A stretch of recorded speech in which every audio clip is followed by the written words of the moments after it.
Hello all. As we move into week 2, here are 4 things that I think you might need some help on. The first is to make sure that our images are of suitably high resolution and to use adjustment layers. I think most of you have got that. I'm just going to go over that briefly. The second is making a layer mask. That's in week 2. And the third is importing vector art. You're going to be composing your ad designs in Illustrator, and you'll be adding the photographs that you tinkered with in Photoshop, as well as the logo. And I want to show you how you can import the vector logo into your Illustrator pages for the ad design, print ad design. And the fourth thing is the difference between embedding and linking in Illustrator. If you embed your images, I'll be able to see them when you send your files. If you only link to them, I won't be able to see them. So they'll remain on your hard drive on whatever computer you do your work on. Okay, so here's the first. It's a tutorial on image size and adjustment layers. Here's a picture. It's the only beach type scene that I could find that I had taken, so I can use it with impunity. And it's Southern California. This is near Laguna Beach. It's a sunset about this time of year, actually. What I want to do is do some layer adjustments. Okay, so, but first I want to check to make sure that this is suitably high resolution. This came off of an iPhone, I think back then it was probably an iPhone 5. And the first thing I want to do is go up under Layer. It's at the top of the Photoshop dialog box, okay? And I'm going to make a new adjustment layer. Now I just have a few basic new adjustment layer. Here we go. And I think in this case I want to tinker with the saturation. Okay, I think I want to make it just a little more vivid. Now my adjustments may be too garish for you, but this is just to give you an idea. So I clicked on that. Now notice this. Let me move things around here. I created a layer here. Hue saturation. Here's the dialog box for changing that. If I double click on it, watch what happens to the image as I increase the saturation. It becomes a lot more intense. And of course, that is garish. That's the extreme. If I decrease the saturation, then it becomes more monochromatic, more like a black and white photograph. Indeed, with no saturation, that's what it is.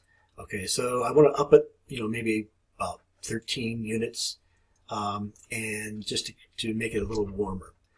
So I've done that, and that's all there is really to it, to a adjustment layer. I can turn it on or off to see what the subtle changes I made. If I think they're too subtle, I can go back in and maybe boost it up. That will give me a more appreciable difference. Although I don't particularly like that, but there's with the adjustment, there it is without it for purposes of demonstration. Now what I should have done before I even began was check to make sure that this is going to be high enough resolution to print. The rule is 300 dots per inch, because we're in the print space. If we were in the screen space, it would be pixels per inch. Okay? The rule is 300 dots per inch at 100%. So we know our ads are going to be about 11 inches high, right? And 8.5 inches approximately wide. So I want to make sure that this image is at least 11 inches tall. I go up under image size, and so I'm going to make the top. Right now it's huge.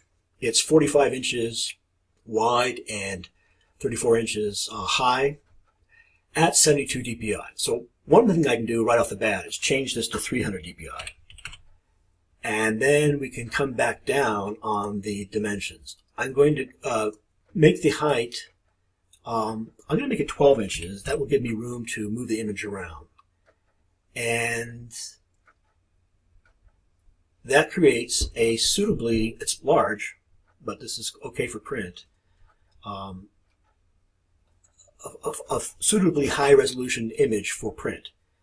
Screen is much less exacting, I guess. Screen resolution is 72 pixels per inch, but we'll learn about that as we move into the web banner. For this image, okay, so I've made the sunset more scarlet, more vibrant, I guess, or saturated. What I like to do is put some cool tones only in the shadow areas, these rock formations and the palm trees. So I'm going to use the magic wand tool to select them, and I can go up under here under select and grow, or similar, hit similar, and that will extend it to other areas of the same value. And then I can create a mask. Okay, so when I'm going to go up under layer, and it's going to be layer mask, and well, what I get, if you can see the dialog box after I do that, is this little thumbnail of the mask. And you can see that it's the reverse of what you expect. Anything you want to make changes on is white, okay, in the mask, in the little thumbnail mask. Anything that you want to remain the same, which is the sky area and the ocean, will be black. So I've selected what I want to change colors, and then I've gone down here and attached a layer adjustment onto my mask, so I'm only affecting the island and the palm trees. And I can then go back into, I've got the properties dialog box. When I double click on the color balance mode, here's where I can shift it towards cool colors. And so I'm going to slide it over. That's probably too much, you know, there, and maybe cool it down between the cyan and the red. This also shows you the relationship between the print color space, which is cyan, magenta, yellow, and black, and the RGB color space, which is red, green, blue, and a fourth dimension, just like black, which is luminosity. Okay, so we'll be working in both of these color spaces this term. Now, if I don't like the way I've cooled down the, notice how it's only made the dark areas cool. Can you appreciate that difference here? And similar, here's the sky. Here's the unedited image. Here it is with a mask of the foreground with a bluer cast to it. And then here it is overall with the hue saturation turned up. All right, hopefully this gives you some ideas. Let's go on to the next demo. Some of you are going to want to import the Amethyst Bay visual assets onto your Illustrator page. Now, be sure to read what the final dimensions of the ad are. I'm going to make an 8.5 by 11 page by default. Print ads are typically slightly smaller in both dimensions because they have to be bound and trimmed. So Illustrator, File, New, is going to ask you a couple questions. We want print, and we want the print color space, but we want it to be measurement to be in inches. I had it in points because of a different project, and I'm going to make the height, or the width rather, 8.5. So this is a standard sheet of paper, okay? And then the height we'll change that to 11 inches. There are more settings here. You might want to title this something that is brief but descriptive. And it says that the number of pixels per inch is 300. So that should be okay. The print color space is dots per inch, and that should be 300. Color mode, now, because this is print, it's going to be CMYK. Okay. And okay, so let's create a dummy document here. Here's what it looks like. I'll provide you all with the Amethyst Bay visual assets in PDF format. I put them here in the general questions and discussion board, but I know it may not be easy to find, so I will include them also in an announcement. Here's the Amethyst Bay style guide. It's 2 pages. What's nice is that it gives you both screen equivalents of colors as well as CMYK equivalents. The corporate typefaces, it is Arial bold, and it gives you a few other hints too. Now, I wouldn't be wedded to the text, but if you stay within the style guides, they're fairly simple and straightforward. Chances are across platforms at least, you will have a consistent brand identity for both your banner and your print ad. So download this file. It's up here, and download it to your desktop. So here's mine. When you double click on it, you launch Acrobat, Adobe Acrobat. And in Acrobat, all you need to do is select the logo, which is this Art Deco typeface and this romantic script plus the amethyst crystal. Copy it to your clipboard. Open up Illustrator, the file that we created, and paste.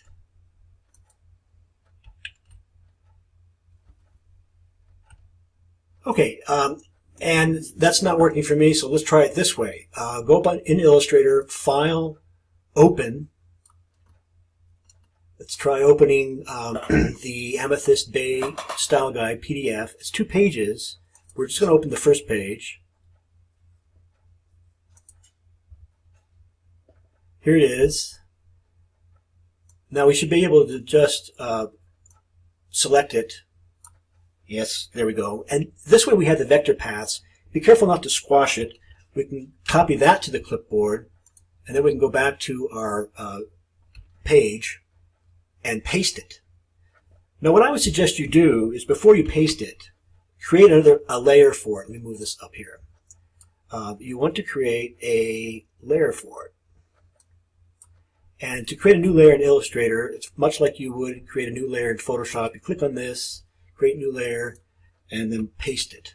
I'd also suggest that you label your layers. And so I'm going to title layer 2 as Amethyst Bay Logo. What I'm going to do next is import this photograph that I manipulated in Photoshop. I'm going to save it as a JPEG.